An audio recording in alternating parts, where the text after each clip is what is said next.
Level 1, the cabin boy. You're 12, and in 20 years grown men will pay for the privilege of lying about having met you. Right now, you empty the bucket. 40 men, 1 bucket, twice a day. You scrub the foredeck for 6 hours with a block of sandstone they call a holystone. At dusk, Captain Rook walks it, finds 1 seam of tar the width of your thumb, and stops. You make the mistake of asking him to put your name in the ship's book. He laughs. Ink costs money, boy, you're not worth the ink. Then he has you do the whole deck again. All of it in the dark, while the rest of them eat. 2 of them laugh. The rest don't, which is worse. It means they agree, and it isn't funny. You do it beautifully anyway. Some idiot part of you still thinks somebody's going to notice. Nobody comes to look. 6 weeks at sea. No gold, 400 barrels of salt cod, and a ship's surgeon who weeps openly about his own teeth. 20 years from now, they'll call you the Pirate King, and Rook will be on his knees on a deck you own, and he won't recognize you. But first somebody has to sell you. 4 shillings. You never even see the coin. Level 2, the deckhand. Before you can be a pirate, you have to sign a contract. Nobody puts that in the songs. The articles come round on the 3rd morning aboard the Malingerer. You can't read a word of them. 31 men sign, most of them write something. You make a mark an X, slightly crooked, and the quartermaster blots it and moves on. And nobody laughs, which is somehow worse. You're aboard her because her quartermaster was on the Port Vale quay the morning they sold off Rook's people. Boys are cheap. Boys fit in the bilges where the pumps go. 4 shillings. Every man aboard knows the number. For 2 months they use it as a greeting. Then he reads the terms out loud, and this is when you find out that piracy has an injury compensation schedule. Right arm, 600 pieces of 8. An eye, 100. A finger, 100. A man named Doggett spends 20 minutes arguing that a thumb is not a finger and should be priced on its own. The second thing you learn is that most raiding isn't fighting. You come up on a merchant ship, you show the flag, and the flag does the work. Their captain isn't paid enough to die for another man's sugar. He stops. You take what you want, and the whole business has the emotional temperature of a bad customs inspection. 9 ships in 4 months. Men killed. None. At night, somebody always brings up the plate fleet. 40 ships in convoy twice a year carrying a year of the company's silver. Nobody has ever taken it. Men have tried. Everyone knows the names, and everyone knows how each of them died. Every man on this deck has a plan for it. None of them will ever see it. The 10th one fights. And you stand on that rail and you do not move. A man called VC goes past your shoulder into the gap you should have filled, and then into the water. And the water off St. Anselm is warm and clear, and you can watch him go down a long way. Nobody says anything about it. Not that day. Not ever. Pal is past 40 and missing most of 1 ear, and he starts standing next to you at the pumps. He doesn't teach you sword work. There's nowhere on a ship to swing anything. He teaches you to fight in a space narrower than your own arms, a companionway, a hatch, the 4 feet between a gun and a bulkhead. Knees, thumbs. Wait, grab something, he says. The man with something in his hand wins. Then a coasting brig off the Serrano bar fights back too and goes wrong inside a minute. A yard comes down off the mast, 40 feet of timber, and Pell is under it with a man standing over him holding a boarding axe. You don't have a weapon. What you have in your coat since you were 12 is half a holystone the scrubbing stone Rook made you use. You grab something, 2 blows. You're sick over the side afterwards once. Pell says your name that evening. Just your name, and a nod, and then he goes back to his food. You're never sick about it again. That's the thing nobody warns you about, not the killing. The second one, 3 weeks later, when you notice you ate afterwards, they raise you to a full share at the next dividing. 11 pieces of 8, counted into your palm in front of everybody. The first money you've ever held. A pair of shoes is 2. A night in a bed with a roof over it is a half. 9 months later, you're north of the Verdigris with a company cutter on your quarter, and the helmsman takes grape shot through the throat. He goes down without a sound and the wheel spins free. Thule, the captain, stands in the smoke looking around his deck for anybody who's been watching that wheel. You've been watching that wheel for 2 years, he points at you. Level 3, the helmsman. Here's what nobody tells you about pirate ships. They're democracies. Everything goes to a vote. Where to sail, what to attack. Whether the thing you just attacked was worth attacking, discussed afterwards at length with feeling. Which is why, the night the company cutter comes down on you off the Serrano shoals, nobody votes on anything. No moon. A man in the bows calling depths into the dark, by the Mark III. The shoals at night are a bad idea, and everybody knows it, including you, and you take her in anyway. The cutter draws 2 feet more than you do. 2 feet is the whole argument. You steer to a voice. A man you can't see saying numbers, and your hands doing arithmetic nobody taught you. By the mark, 2.5. You feel the bar go under the keel like a hand brushing the bottom of your foot. Behind you, the cutter opens her bottom on it and stops being a problem. Nobody cheers. Thule looks at you a second longer than he needs to and goes below. The boy who can read water. You didn't ask for it. You don't correct it either. In Port Vale, you go into the registry house. The Meridian Company keeps a book, the ledger. Every pirate in the verdigris, name and deed and price, open to the public, because the whole point is that you can look. You've killed 4 men. You've been in 9 actions. You're 19. You are not in it. Not a line. Not a shilling. 300 pages of other men's names and none of them is yours. You're still standing there when a clerk comes around the shelf with an armful of dockets. A woman 7 or 8 years older than you, ink to the second knuckle, eating an apple she does not put down at any point in the next 10 minutes. She doesn't call the guard. She looks at the open book, then at you, and asks whether you found yourself. You say no. Well, she says, that's the company for you. Then she asks your name. Then she writes it down. Ines Duarte enters you at 40 shillings and credits you with a boat action off Coldwater Bay, a place you have never been. In a month you spent 200 miles south of it. She keeps writing. An entry with no deed attached gets struck at the annual audit, she says, and she is not doing this twice. She blots it with the heel of her hand and asks if you'd like to see how the shelving is organized. A bored woman committing a hanging offense as a matter of filing convenience at 9:30 at night. 2 weeks later, your sheet is nailed to a tavern wall in St. Anselm. 40 shillings, which is nothing. Coldwater Bay, which is a lie. Men who wouldn't share a table with you last month buy you a drink and ask what it was like. So you tell them. And standing there with somebody else's rum in your hand, in a room gone quiet to listen, you learn the thing that makes the next 20 years possible. You tell it well. You're better at telling it than you ever were at any of the things that actually happened.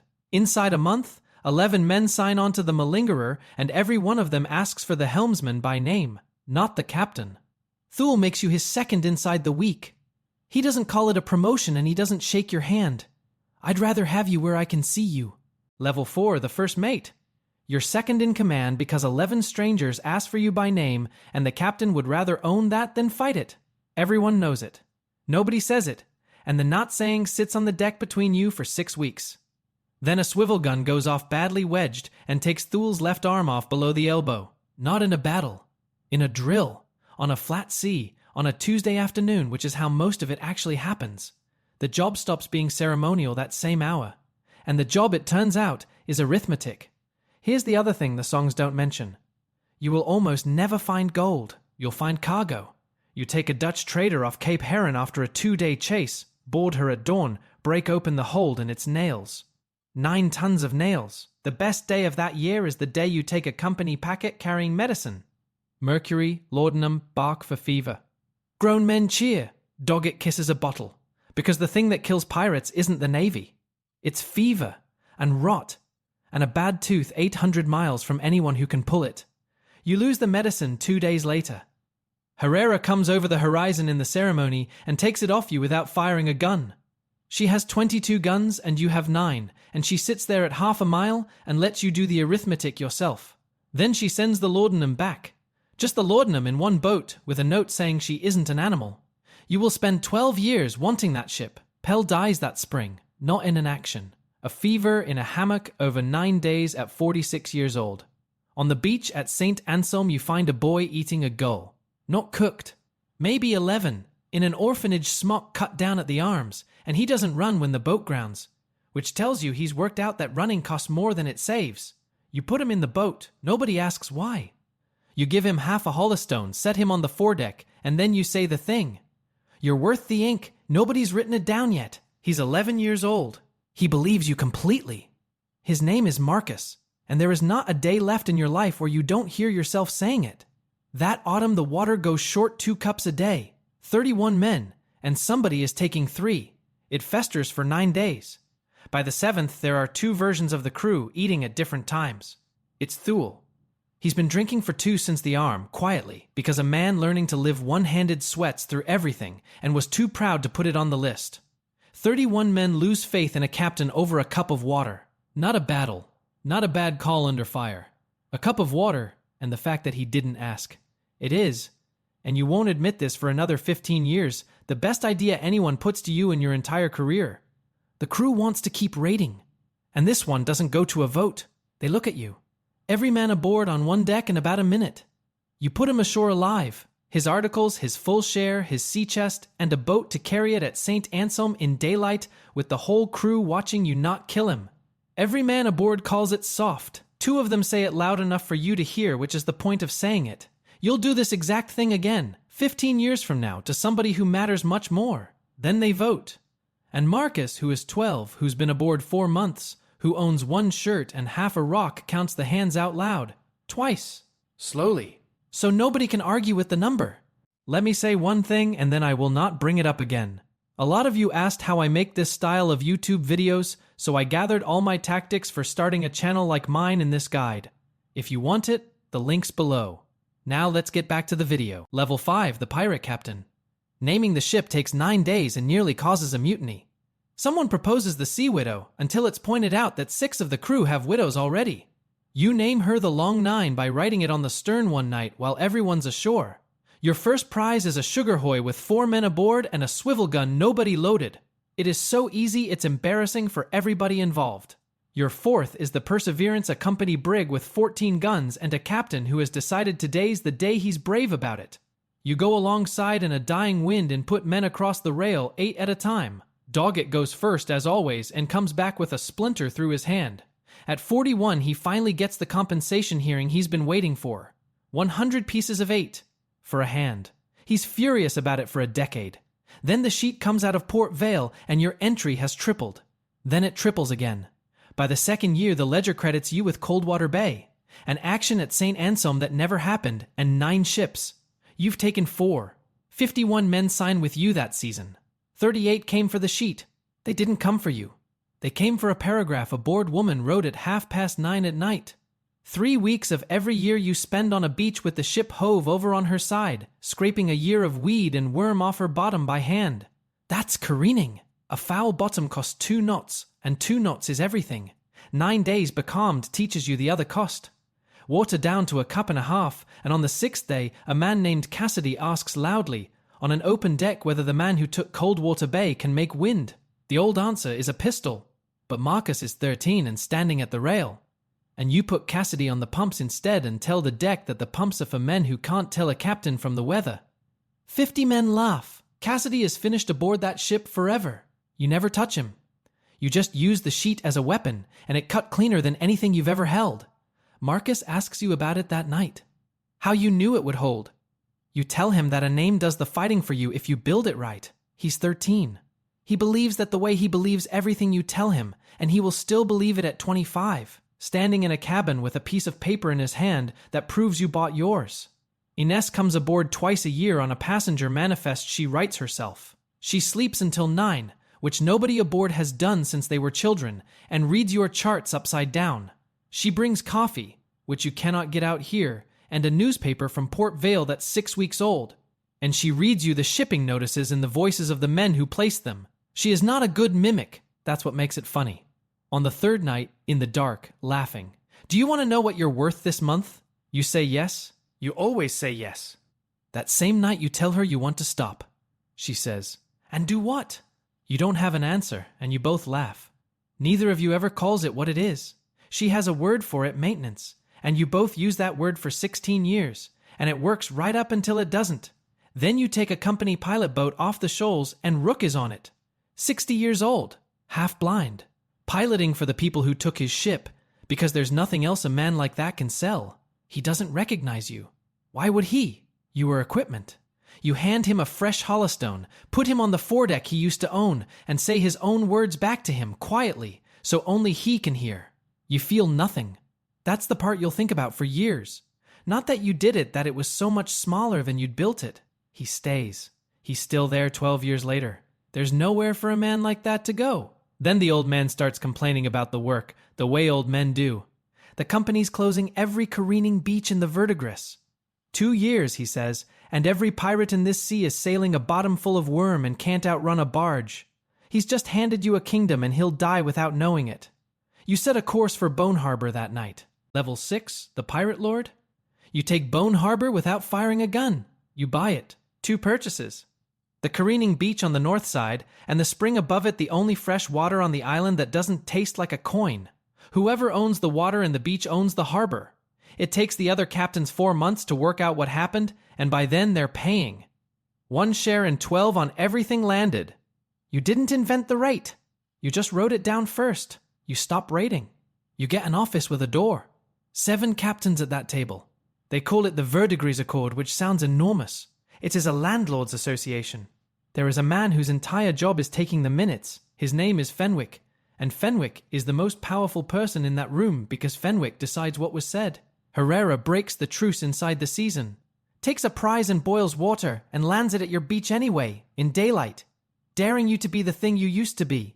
So you go and take the ceremony. 12 years you've wanted that ship. You catch her at anchor off Cutter's Reach at 4 a.m. with her guns still run in, and you come down on her under a company flag, her own trick, the one she used on you at 20 when she took the medicine ship. 40 minutes. Nobody drowns. Then you give her the ship back. You give it back in front of 4 other captains, and you tell her the anchorage fee is 1 share in 10 from now on. She pays it for 6 years without complaining once, because there is no argument left for her to make. It is the only time in 4 years you go to see yourself. You notice on the way home that you'd stopped expecting to, and that the first thing you felt when the shooting stopped was relief. Ines can't come to Bone Harbor. Too many company men through the anchorage, and a registry clerk's face is a face somebody knows. So you write. 2 or 3 letters a season through a wine factor in Port Vale who never asks. She writes back in her registry hand, the same small, quick letters she uses in the book. So your letters look like ledger entries, and some nights you fall asleep reading your own accounts in her handwriting, which is the closest thing to a home you will ever have. Marcus is 24 now and your quartermaster, which on a pirate ship means he outranks you in everything that isn't a battle. He's better at the arithmetic than anyone in that room, and Fenwick has started writing down what Marcus says before he writes down what you say. The company puts out a general amnesty in the spring. Sign, surrender, keep your money, no rope. Marcus argues for taking it. In front of the whole accord. With numbers, hulls, ages, what a blockade does to a harbor with 1 spring and no guns worth the name. The numbers are good. The numbers are in fact correct. You overrule him in front of 7 captains, and you do it with a joke, because a joke ends an argument faster than a reason does. The table laughs. He doesn't. He goes back to his figures and says nothing for the rest of the meeting. And afterwards he puts the old broken holystone against your office door to hold it open. And neither of you ever mentions it. 4 of the 7 take the amnesty by summer. The company's answer to the 3 who don't is Admiral Sabine Halloran, who comes into the outer anchorage at 2 a.m. with 4 ships and burns 41 hulls.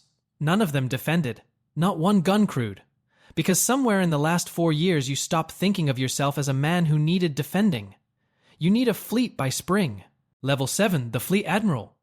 19 ships, 2,000 men, and you spend a Thursday morning on the price of salt pork. 4 hours, 3 suppliers, and 9 extra days of feeding for the fleet. Nobody warns you the war is 5% war. The rest is dry powder, surgeons who want paying in advance, and 19 captains who all think they should have your job, 2 of whom are right.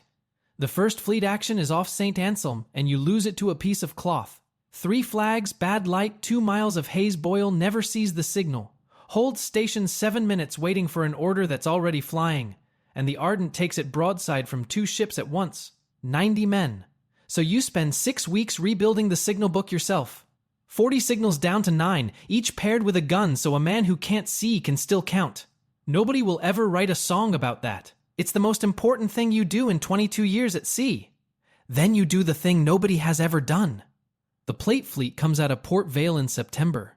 40 ships, and the company has guarded it the same way for 90 years, silver in the middle, guns on the outside. So you don't attack the middle. You take the 4 stragglers at the back at night and put your own men aboard them in company coats. For 9 hours you sail inside the plate fleet as part of the plate fleet, close enough to hear their bells. Then you cut 6 treasure hulls out of the center and are gone before the escort understands the shape of what is happening to them. You don't sink a single ship. That's the part they never forgive. Halloran comes for the harbor 9 weeks later with 11 ships of the line, the big things that float, and you have 19 small hulls that cannot survive 1 honest broadside. So you go back to the water. You put the long 9 aground on the Serrano shoals on purpose, the same channel you steered blind at 19, where you still know every bar because a voice told you once and you never stopped hearing it. She comes in after you. Of course she does. Her flagship opens her bottom on the bar that took a company cutter 15 years ago, and the sound carries a mile. 9 signals go up, gun with each one, and out of the mangroves come 15 ships that have been sitting in 4 feet of water since Tuesday. You break a company fleet in 4 hours. Doggett takes a lieutenant's sword off him with his one good hand and tells that story for the rest of his life, and for once it's true. The letter reaches you 2 days later. 2 paragraphs about the weather and a house she's thinking of taking on the hill. Then a postscript, 4 lines, very light. The company is auditing the ledger, back 9 years, entry by entry. Looking. Though she doesn't write this part, for exactly the thing she did for a 19-year-old who came in wanting to know what he was worth. She is not a person who writes anything lightly. You read it twice. You fold it into your coat. You go back to counting powder. You will spend the rest of your life on those 2 minutes. Marcus is your flag captain now, 25, and he spends the week after going through Halloran's captured papers looking for signal keys. What he finds is your first entry, in Ines Duarte's hand, dated 11 days before you ever set foot in Port Vale. He says nothing to anyone. He carries it for 4 months. The Accord votes you Pirate King at the victory table. A show of hands between courses. 90 seconds. Fenwick writes it down. That's the whole coronation. Marcus doesn't drink.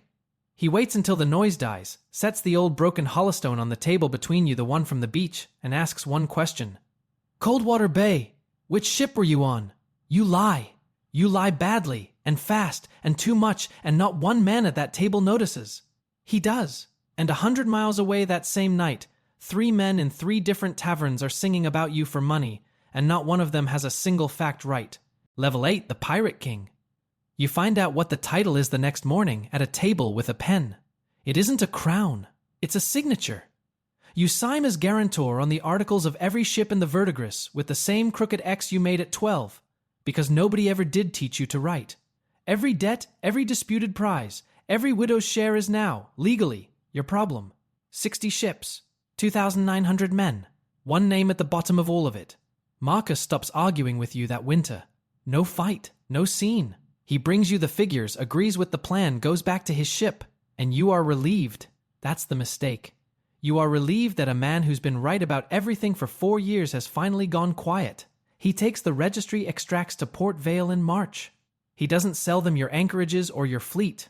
He sells them the page. He wants to unmake the legend and not the man. He's 26 years old, and he thinks those are 2 separate things. They hang the clerk on a Tuesday. Ines Duarte, 43 years old, in the yard behind the registry house, with 2 lines of ink entered against her name in the same book she kept for 19 years. You find out the way you have found out everything in your life, from a sheet nailed to a wall. You read it standing up in a tavern in Bone Harbor with your hat still on. Then you go outside and stand in the road a while. Then you go back in and finish the meeting because there are men waiting. Marcus takes the amnesty in April and 4 ships with him. Half the Accord goes too. Not because they love him, because he's the one telling the true story now. And the true story is that their king was written into existence by a woman at a desk. Every man who leaves you is leaving for a good reason. He comes for Bone Harbor in June, and you fight him for 9 hours in a channel you own. He is better than you now. He learned the first half from you and the rest on his own, and twice that afternoon he does something you don't see coming, and it costs you a ship. What beats him in the end is the thing he never wanted. You kept the spring. His powder is dry and his water isn't, and by the 7th hour his men are fighting thirsty. Rook dies on the Long Nine's foredeck in that 7th hour. 72 years old, on his knees where you put him, and you're so busy you don't find out for 40 minutes. Doggett goes in the 8th. 100 pieces of 8, in the end. He would have argued. Then at dusk Marcus brings his flagship alongside yours and crosses the rail himself, which is the bravest and stupidest thing anybody does that day. You take his sword off him in the 4 feet between a gun and a bulkhead. Knees. Thumbs. Wait. A man named Pell taught you that when you were 13, and he has been dead for most of your life. It is his own men who hand him over. You put him ashore at St. Anselm. His articles, his full share, counted out in front of everyone. And the broken holystone, which you set in his hands yourself, on the same beach where you found him eating a gull 15 years ago. Alive, in daylight, with the whole crew watching you not kill him. They call it soft. 2 of them say it loud enough for you to hear. You did this once before, to a one-armed man, and you spent 15 years being told it was the naive thing you did when you were young. It turns out it's the only verdict you've got. So you're pirate king of a sea with nobody left in it worth being king of. Your name is the most expensive entry in the ledger, more ink than any man alive. Exactly as promised, and the woman who first wrote it there has been dead 9 weeks. You built that, on purpose, over 16 years. 1 entry at a time. Level 9, the legendary pirate. You're 44. No fleet, no harbor, no title anybody alive will honor. What you have is a name worth more than every ship you ever lost put together. In the songs you are 8 feet tall, you never sleep, and you took the plate fleet by boarding 40 ships in a single night with a knife in your teeth. You took 6 hulls, quietly, wearing another man's coat, and the whole thing turned on a tailor in Bone Harbor who could copy company braid. Nobody has ever once asked about the tailor. You move between islands as a passenger, under a false manifest, which is the trick she used to get aboard the Long Nine twice a season for 14 years. You notice that every single time. It's why you keep doing it. You go back to Port Vale in the autumn. Daylight. Front door. No plan, no weapon, nothing in your hands. Not to steal anything. To read her handwriting one more time. It's still there. Page 206. 40 shillings, a boat action off Coldwater Bay. And the letters small and quick and slightly crowded at the end of the line, the hand of a woman who wrote all day. Every day. For 19 years. And had to get it all in. You sit on the floor with the book on your knees for about an hour. Then you burn it. Not your page. The whole book and the 2 volumes before it. 9,000 names, thieves, informers, dead men. Boys who signed with a mark because nobody taught them anything else. They'll hire a new clerk inside the month and start the book again. You know that while you're doing it. But the crime she hung for was a false entry. And there's no such thing as a false entry in a book that doesn't exist. Nobody catches you. That's the joke. The most wanted man in this sea walks out of the registry house and down a street full of people who'd know that coat anywhere. And not one of them looks up at his face. Somebody tells you a year later that Marcus is ashore somewhere north, teaching. You don't ask where. 2 years after that, you take work on a coasting sloop out of St. Anselm. Able seaman. 46 years old. No name given, and nobody asks for one, because nobody asks a man in his 40s why he's still forward. Second morning out, you come up on deck and there's a boy on the foredeck. 12, maybe. Orphanage smock cut down at the arms. The captain hands him a holystone and tells him he isn't worth the ink. And you understand, standing there in the sun with a coil of rope in your hands, that Rook didn't invent that line either. Somebody said it to him. You know exactly what the next 30 years costs. You know what he'll trade for it and who pays. And he'd do it anyway because you did. And because at 12, nobody is capable of hearing it. You open your mouth. You close it. The boy starts scrubbing. If you like this story, subscribe for more. And leave a comment on where you're watching from.